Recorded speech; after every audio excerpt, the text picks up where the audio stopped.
Hi, this is Aditi Rana. Today we will complete class 7th Polity chapter 5 Women Change the World. In India, 83.6% of working women are engaged in agriculture work. Their work includes planting, weeding, harvesting and threshing. Bharat में लगभग 83.6% जो महिलाएं हैं वो खेतों में काम करती हैं. उनके काम में आता है पौधों को लगाना, वीड्स यानी कि अनवांटेड प्लांट्स को हटा देना, फिर जब फसल तैयार हो जाती है तो उसे काटना और फिर उसकी थ्रेशिंग करना यानी कि ग्रेन्स को सेपरेट करना अनवांटेड स्टफ से. और ये जो हमारी रीडिंग है, ये हम जो परसेंटेज बता रहे हैं, ये किन आंकड़ों पे बता रहे हैं? वो आंकड़े जो हमें सन 2004 और 5 के बीच में मिले थे. Many people believe that women make better nurses because they are more patient and gentle. कई लोग बिलीव करते हैं कि जो औरतें हैं वो बेहतर नर्स बन सकती हैं क्योंकि वो बहुत ही धैर्यवान होती हैं, कोमल होती हैं और उनका स्वभाव होता है कि केयर करना, बच्चों की केयर करना, बुजुर्ग लोगों की केयर करना. Many people believe in these stereotypes. बहुत सारे लोग हैं जो इन रूढ़िवादी धारणाओं में विश्वास करते हैं. उन्होंने ऑक्यूपेशन ऑलरेडी डिसाइड कर रखे हैं कि गर्ल्स को किस में जाना चाहिए, बॉयज़ को किस में जाना चाहिए. So many girls do not get the same support that boys do. इसलिए कई बार लड़कियों को उतना सपोर्ट फैमिली वाले नहीं करते हैं जितना वो लड़कों को करते हैं. To study and train to become doctor and engineer. मान लीजिए कई लड़कियां हैं जो डॉक्टर और इंजीनियर बनना चाहती हैं लेकिन फैमिली वाले उन्हें सपोर्ट नहीं करते हैं, ट्रेनिंग नहीं लेने देते हैं, आगे की स्टडीज़ नहीं कंटिन्यू करते हैं क्योंकि ये उनकी सोच है कि गर्ल्स अच्छा परफॉर्म नहीं कर पाएंगी इस फील्ड में. We live in a society in which all children face pressure. हम एक ऐसे समाज में रहते हैं जहाँ पे हर एक बच्चे के ऊपर बहुत ज़्यादा दबाव बनाया जाता है from the world around them. उनके आसपास जो भी सराउंडिंग है, जो भी लोग हैं, जो भी पर्यावरण है, वो उनके ऊपर दबाव बनाता है. Sometimes these come in the form of demands from adults. कई बार ऐसा होता है कि हमारे जो घर के बड़े हैं वो हम पे ये प्रेशर क्रिएट करते हैं. Boys are pressurize to think about getting a job that will pay a good salary. लड़कों को हमेशा प्रेशराइज करा जाता है, भले उनके इंटरेस्ट का ना हो लेकिन ऐसी जॉब्स करने के लिए उन्हें प्रेशराइज किया जाता है जहाँ पे उन्हें अच्छी सैलरी मिले, अच्छी तनख्वाह मिले. तो यहाँ पे एक बुक में एक स्टोरी दी हुई है. सी है, यहाँ पे एक लड़का है, जब उसकी मॉम उसकी मार्कशीट देखती है तो वो कहते हैं हे भगवान, तुम्हारे मैथ में सिर्फ 65% मार्क्स आए हैं, ठीक है, और तुम्हारे फिज़िक्स में भी बहुत कम आए हैं. तो वो लड़का बोलता है कि मम्मी मुझे हिस्ट्री में बहुत इंटरेस्ट है. बट उसके फादर बोलते हैं कि हिस्ट्री लेके तुम क्या कर लोगे? अगर तुम्हें अच्छी जॉब चाहिए तो तुम्हें मैथ लेना चाहिए, तुम्हें फिज़िक्स लेना चाहिए. और वो बच्चा कह रहा है कि बट मुझे उसमें इंटरेस्ट नहीं है. अगर मैं ऐसी चीज़ पढ़ूंगा जिसमें मुझे इंटरेस्ट नहीं है तो क्या मैं अच्छा स्कोर कर पाऊँगा? फिर भी उसकी फैमिली प्रेशराइज करती है उसे वो सब्जेक्ट्स लेने के लिए जो आगे चल के एक अच्छी जॉब, एक ज़्यादा पैसे देने वाली जॉब उसे दिला सकती है.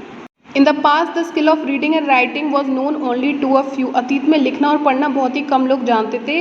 Most children learn the work of their families. अधिकांश बच्चे वही काम सीखते थे जो उनके परिवार में होता था. फॉर एग्जाम्पल पुश्तैनी काम, जैसे नाई का बेटा नाई, दर्जी का बेटा दर्जी, सुनार का बेटा सुनार, यानी कि वही ऑक्यूपेशन जो उनके घर में पीढ़ी दर पीढ़ी होता था. For girls the situation was worse. लड़कियों के लिए तो सिचुएशन और भी बदतर थी. Reading and writing daughters were not allowed. लड़कियों को पढ़ना लिखना तो अलाउड था ही नहीं. Even they were not allowed to learn the alphabets. उन्हें अक्षर तक नहीं पढ़ने की इजाज़त थी. Even in families where skills like poetry, weaving and craft work taught the contribution of women were only seen as supportive. ऐसे परिवार जिनमें मिट्टी के बर्तन बनाए जाते थे, बुनाई होती थी, शिल्प कार्य किए जाते थे, वहाँ पे भी जो डॉटर्स होती थी, जो वाइफ होती थी, बीवियाँ और बेटियाँ होती थी, उनका जो योगदान होता था इस कार्य में उसे कंसिडर नहीं किया जाता था. हमेशा उन्हें सपोर्टिव रोल में देखा जाता था. उन्हें ये नहीं कहा जाता था कि ये भी शिल्पकार है, ये माना जाता था कि वो शिल्पकार की असिस्टेंट है, उनकी हेल्पर है. In the 19th century many new ideas about education and learning emerged. 19वीं शताब्दी में शिक्षा और सीखने के बारे में नए नए विचार सामने आए. But there was a lot of opposition to educating girl. तब भी लोगों में बहुत विरोध था कि हम लड़कियों को शिक्षित नहीं करेंगे. इस बात का बहुत ज़्यादा विरोध हुआ. Even then women and man made efforts to open school for girls. तब भी कई आदमियों ने और औरतों ने संघर्ष किया ताकि वो लड़कियों के लिए शिक्षा की व्यवस्था कर सके, स्कूल खोल सके.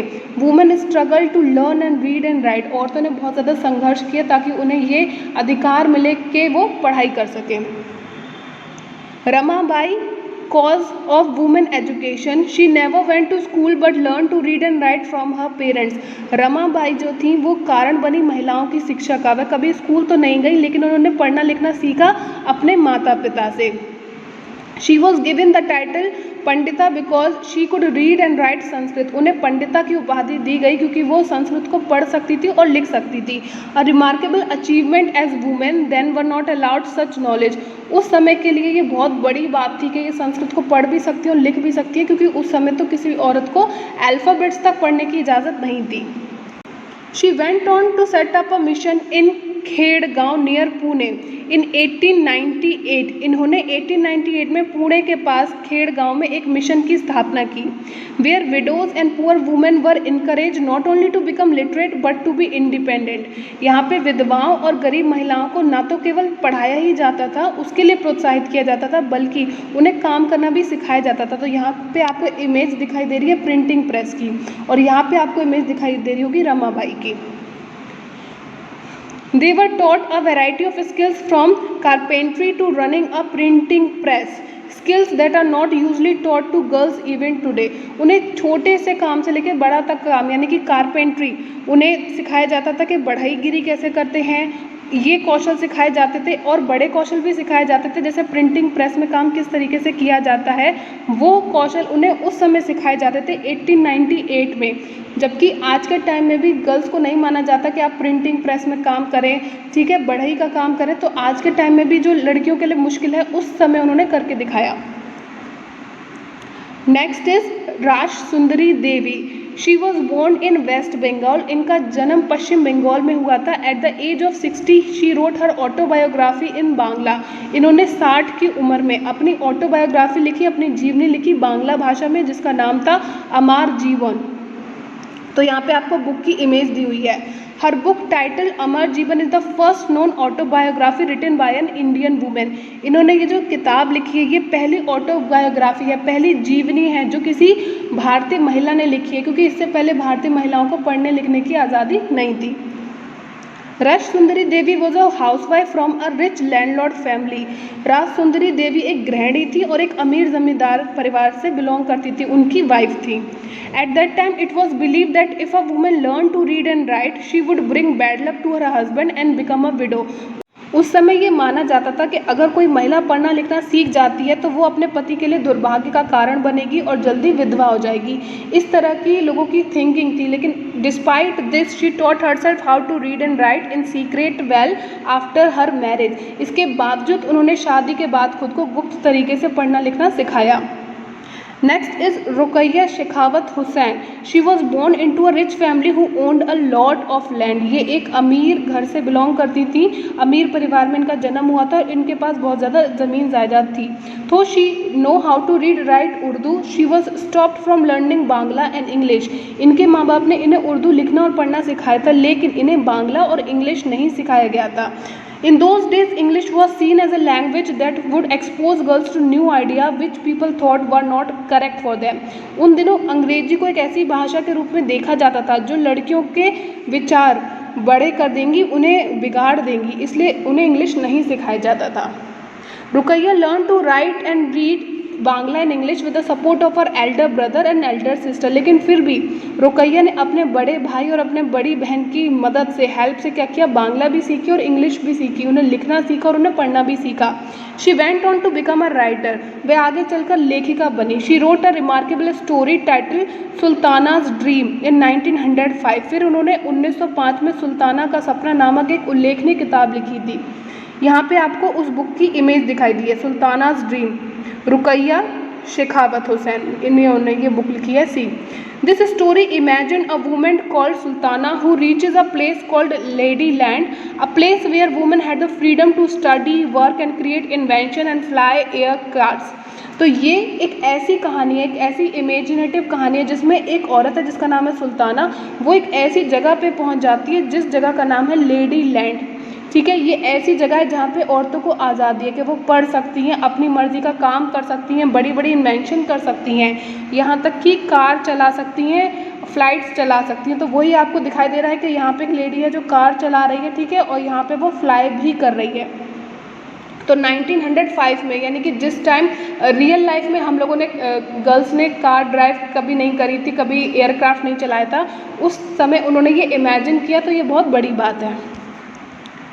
In this Ladyland, the man had been sent into exclusion. Their aggressive guns and other weapons of war defeated by the brain power of women.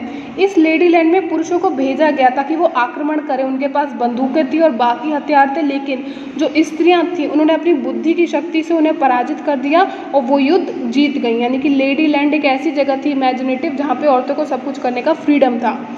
As Sultana travels in Ladyland with sister Sara, she awakes to realize that she was only dreaming. उसके बाद कहानी में आगे क्या होती है, सुल्ताना अपनी बहन सारा के साथ लेडीलैंड में घूम रही होती है, तभी एकदम से वो अचानक से जग जाती है और उसे एहसास होता है कि अरे मैं तो सपना देख रही थी। In 1910, she started a school for girls in Kolkata and to this day the school is still functioning.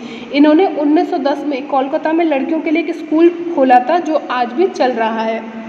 Next is Lakshmi Lakra, a poor tribal family in Jharkhand. ये झारखंड के एक गरीब आदिवासी परिवार की महिला हैं। She became the first women engine driver of northern railway. तो यहाँ पे आपको इमेज दिखाई गई है, ये उत्तरी रेलवे में पहली महिला इंजन चालक बनी है, क्योंकि इन्हें लाइफ में चैलेंजेस बहुत पसंद थे। इन्हें ये पसंद था कि अगर कोई आदमी कहता है कि ये काम औरतों के बस का नहीं है तो मुझे वो काम करके दिखाना है। Next, India has a census every 10 years. भारत में हर 10 वर्ष में जनगणना होती है, which count the whole population of the country, जिसमें पूरे देश की जनसंख्या की गणना की जाती है। It also gather detail information about the people living in India. इसमें भारत में रहने वाले लोगों के बारे में विस्तृत जानकारी इकट्ठा की जाती है। Their age, schooling, what work they do and so on. इसमें सब शामिल है कि आपकी क्या उम्र है, आप किस चीज़ की पढ़ाई कर रहे हो, आप क्या काम कर रहे हो, इस तरह की आपकी इन्फॉर्मेशन ली जाती है। We use this information to measure many things. इस जानकारी का उपयोग हम कई चीज़ों को मेज़र करने में करते हैं। For example, the number of literate people, ये जानने के लिए कि साक्षर लोगों की संख्या क्या है। And the ratio of man and women, के कितने प्रतिशत पुरुष साक्षर हैं यानी कि लिटरेट हैं, पढ़े लिखे हैं, और कितने प्रतिशत औरतें साक्षर हैं। तो यहाँ पे आपको एक टेबल दी हुई है।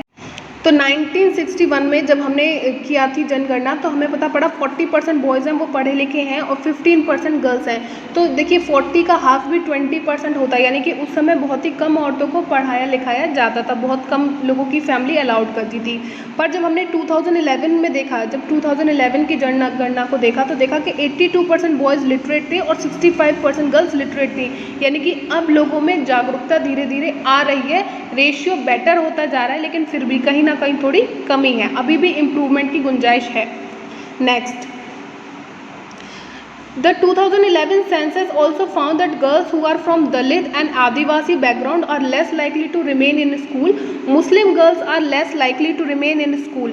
वर्ष 2011 की जब जनगणना हुई तो हमें आंकड़ों से यह पता पड़ा कि जो दलित या आदिवासी वर्ग की लड़कियां हैं या जो मुस्लिम लड़कियां हैं वो प्राथमिक शिक्षा तक पूरी नहीं कर पाती, वो बीच में ही स्कूल को छोड़ देती हैं। रीज़न फॉर ड्रॉप आउट, क्या रीज़न हो सकते हैं कि वो प्राथमिक विद्यालय की भी पढ़ाई पूरी नहीं करती है, 5th तक भी एजुकेशन पूरी नहीं करती है, बीच में ही पढ़ाई छोड़ देती है। In rural and poor area there were not even proper schools और teacher to teach on regular basis, क्योंकि इसके कई कारण हैं। पहली बात तो ये है कि जो गांव के इलाके हैं वहाँ पे प्रॉपर तरीके से स्कूल बने नहीं है, वहाँ पे इंफ्रास्ट्रक्चर सही से नहीं है, वहाँ पे फैसिलिटीज़ नहीं है जो औरतों के लिए होनी चाहिए। दूसरी बात है वहाँ रेगुलर बेसिस पे टीचर्स भी नहीं आते हैं। And the school is not close to people's house, ये भी रीज़न है कि जो लोग हैं उनके घर से स्कूल पास नहीं है, इसलिए उन्हें अजीब लगता है लड़कियों को इतनी दूर भेजना। There is no transport like bus और एनीथिंग, और बस की भी फैसिलिटीज़ नहीं है, ट्रांसपोर्ट की भी दिक्कत है। तो दिक्कत ये है कि स्कूल घर से दूर है और ट्रांसपोर्ट की सुविधा नहीं है, तो हम अपनी बच्चियों को इतनी दूर कैसे भेजें। So parents may not be willingly to send their girls to school, शायद इसीलिए जो पेरेंट्स हैं, जो माँ बाप हैं, वो अपनी लड़कियों को स्कूल भेजना नहीं चाहते। Many families are too poor, कुछ फैमिलीज़ हैं वो बहुत ज़्यादा गरीब हैं, and unable to bear the cost of educating all their children, और अपने सब बच्चों को पढ़ाना वो एफर्ड नहीं कर पाती हैं, इसलिए वो चॉइस करती हैं कि हमारे लिए प्रायोरिटी क्या है, तो वो गर्ल्स बॉयज़ में बॉयज़ को चुनती हैं कि हम अपने लड़के को आगे तक पढ़ाएंगे और गर्ल्स को हम ज़्यादा नहीं पढ़ाएंगे। Okay, next is women's movement, जो महिलाओं के आंदोलन हुए, अब हम उन्हें देखते हैं। Women and girls now have the right to study and go to school, आज के समय में महिलाओं को, लड़कियों को पढ़ने का और स्कूल जाने का अधिकार है। There are other spheres like legal reforms, violence and health where the situation of women and girls has improved. यानी आज के टाइम में अन्य जो क्षेत्र हैं यानी कि कानूनी तरीके से भी औरतों को सपोर्ट किया जाता है। अगर उनके खिलाफ हिंसा होती है, उनके साथ कुछ गलत होता है तो भी उन्हें सपोर्ट किया जाता है। अगर कोई हेल्थ से रिलेटेड इशू होता है तो भी उनके लिए आज के टाइम में सपोर्ट अवेलेबल है। यानी कि पहले के ज़माने के कंपैरिजन में आज के टाइम में महिलाओं की जो स्थिति है वो थोड़ी बेहतर हुई है। These changes have not happened automatically. ये जो चेंजेस हैं ये एक दिन में अचानक से नहीं हुए हैं। Women individually and collectively have struggle to bring out these changes. औरतों ने अकेले और ग्रुप में यानी कि बहुत औरतों ने मिल के साथ में कोशिश करी है, बहुत संघर्ष किया है, तब जाके ये बदलाव हुए हैं। These struggle is known as the women's movement. और यही स्ट्रगल जब बहुत सारी औरतें साथ में आती हैं और अपने हक के लिए लड़ाई करती हैं, आंदोलन करती हैं, तो उसी को वुमेन मूवमेंट कहा जाता है। कई पुरुष भी होते हैं जो महिलाओं के इस आंदोलन में सपोर्ट करते हैं। Individual women and women organisation from different parts of the country are part of the movement. जो व्यक्तिगत महिलाएं यानी कि जो बड़ी बड़ी पोस्ट पे एनजीओ की हेड वगैरह हैं वो इंडिविजुअली पार्टिसिपेट करती हैं इन महिलाओं के आंदोलन में, या फिर बहुत सारी औरतें ग्रुप में भी पार्टिसिपेट करती हैं जो कंट्री के डिफरेंट हिस्सों में रहती हैं, साथ में आती हैं जब ये आंदोलन होती हैं और इसका एक हिस्सा बनती हैं। ठीक है, कई पुरुष भी महिलाओं के आंदोलन का समर्थन करते हैं, बॉयज़ भी उन्हें सपोर्ट करते हैं, जेंट्स भी सपोर्ट करते हैं। उनके सपोर्ट के साथ ये आंदोलन सक्सेसफुल हो जाता है। Different strategies have been used to spread awareness, fight discrimination and seek justice. Here are some glimpse of the struggle. जागरूकता फैलाने के लिए और जो भेदभाव है औरतों और आदमियों के बीच में उससे लड़ने के लिए, न्याय पाने के लिए बहुत ज़्यादा हम स्ट्रेटजीज लगाते हैं, कुछ टेक्निक लगाते हैं, हम किस तरीके से आंदोलन करें कि वो सक्सेसफुल हो और हमारी बात सरकार तक पहुँचे। तो यहाँ पे हमने बुक में कुछ इमेजेस देखी हैं जिनमें संघर्ष दिखाया जा रहा है। औरतें कैंडल मार्च कर रही हैं, ठीक है, या फेस पे मास्क लगा के मार्च कर रही हैं। इस तरीके से महिला के आंदोलन होते हैं। Campaigns to fight discrimination and violence against women are an important part of the women's movement. भेदभाव से लड़ने के लिए कुछ अभियान चलाए जाते हैं, कैंपेन्स होते हैं टाइम टू टाइम, जो महिलाओं के खिलाफ होने वाली हिंसा के अगेंस्ट आवाज़ उठाते हैं, लोगों का ध्यान अपनी ओर खींचते हैं। तो कैंपेन्स भी बहुत ज़रूरी हैं और टाइम टू टाइम कंडक्ट कराए जाते हैं और ये एक बहुत बड़ा हिस्सा है वुमेन्स मूवमेंट का। Campaigns have led to new laws being passed. Campaign की वजह से ही ऐसा हुआ है कि कुछ नए कानून हैं जिन्हें पारित किया गया है। A law was passed in 2006 to give women who face physical and mental violence within their homes, also called domestic violence, some legal protection. So in 2006 कुछ लॉ ऐसे पास करे गए जो औरतों को प्रोटेक्शन देते हैं, जिनके साथ घरों में या घर के बाहर भी शारीरिक या मानसिक रूप से हिंसा हो रहा है, गलत हो रहा है, तो ऐसी औरतों को कुछ राइट्स दिए गए हैं, कुछ लॉ बनाए गए हैं ताकि उन्हें बचाया जा सके जो भी गलत व्यवहार उनके साथ हो रहा है। फॉर एग्जाम्पल यहाँ पे आपको इमेज दिखाई दे रही है कि ये एक ऑफिस गर्ल है और एक आदमी उसे गलत तरीके से टच कर रहा है, right. In 1997 to protect women against sexual harassment at the workplace, महिलाओं को कार्यस्थल पर उत्पीड़न से, यौन शोषण से बचाने के लिए 1997 में एक लॉ बनाया गया ताकि वर्क प्लेस पे जहाँ वो कार्य करती है वहाँ पे कोई उनके साथ दुर्व्यवहार ना करे। जैसा कि हमने अभी इमेज में देखा कि एक ऑफिस में लेडी के साथ बदतमीजी करी जा रही है, तो इन सब से बचाने के लिए 1997 में एक लॉ पास किया गया। In the 1980s women's group spoke out against dowry death. 1980 के दशक में क्या हुआ, महिलाओं का एक बड़ा सा समूह था जिसने आवाज़ उठाई दहेज के खिलाफ कि दहेज की वजह से कितनी औरतों को हर साल मारा जाता है, जो कि बहुत ज़्यादा गलत है। तो औरतों के लिए कुछ रूल्स बनाए गए ताकि उन्हें दहेज के लिए परेशान ना किया जाए। नेक्स्ट इज रेजिंग अवेयरनेस, जागरूकता। An important part of the women's movement work is to raise public awareness on women's right. औरतों के अधिकारों के संबंध में समाज को जागरूक करना बहुत बड़ा उद्देश्य है महिला आंदोलन का, एक मेन काम है। जब तक औरतों को उनके हक के बारे में पता नहीं होगा तो वो कैसे लड़ेंगी अपने हक के लिए। Okay, this message has been spread through street place, songs and public meeting. और ये जागरूकता कैसे फैलाई जाती है, ये गीतों द्वारा या नुक्कड़ नाटक के द्वारा या जनसभाएं टाइम टू टाइम ऑर्गेनाइज करी जाती हैं, पब्लिक मीटिंग्स, और उनके माध्यम से लोगों तक संदेश पहुंचाया जाता है कि औरतों के क्या क्या राइट्स हैं। नेक्स्ट इज प्रोटेस्टिंग, यानी कि नारेबाजी। The women's movement raises its voice when violation against women takes place. जब भी औरतों के खिलाफ कुछ होता है, जब भी औरतों के अगेंस्ट कुछ होता है, तो क्या होती है, ये लोग प्रोटेस्ट करते हैं ताकि इनके साथ कुछ गलत ना किया जाए। महिलाओं के खिलाफ उल्लंघन होने पर, जब भी महिलाओं के साथ कुछ गलत होता है तो महिला आंदोलन शुरू हो जाता है, वो अपनी आवाज़ उठाता है। व्हेन अ लॉ और policy acts against their interest, जब भी कुछ ऐसा लॉ पास होता है जो कि इनके हितों के खिलाफ होता है, तब पब्लिक रैलीज कंडक्ट करी जाती हैं, डेमोन्स्ट्रेशन करी जाती हैं एक पावरफुल तरीके से, ताकि ये अपनी तरफ ध्यान खींच सकें जनता का, ताकि इन्हें न्याय मिल सके। नेक्स्ट इज शोइंग सॉलिडेटरी, एकजुटता। जब औरतें हैं, एक औरत अगर लड़ेगी हक के लिए तो शायद उसे सफलता ना मिले, लेकिन जब बहुत सारी औरतें साथ में आ जाती हैं, एकजुट हो जाती हैं, तो सक्सेस मिलना तय है। The women's movement is also about showing solidarity with other women and causes. महिला आंदोलन का एक मुख्य उद्देश्य ये भी है कि बहुत सारी महिलाएं साथ में आएँ और अपनी प्रॉब्लम्स मिलकर सॉल्व करें। On 8 March international women day is celebrated, this is very important. 8 मार्च को अंतर्राष्ट्रीय महिला दिवस हर साल बनाया जाता है।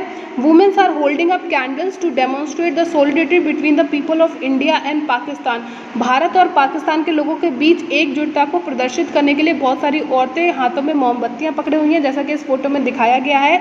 Every year on 14 August several thousand people gather at Wagha on the border of India and Pakistan to hold a cultural programme. हर साल 14 अगस्त को भारत और पाकिस्तान की जो सीमा है, वहाँ पे वाघा बॉर्डर पर कई हज़ार लोग इकट्ठा होते हैं हाथों में कैंडल लेके, और उसके बाद वहाँ पे सांस्कृतिक कार्यक्रमों का आयोजन किया जाता है। That was all this chapter. Thanks for listening.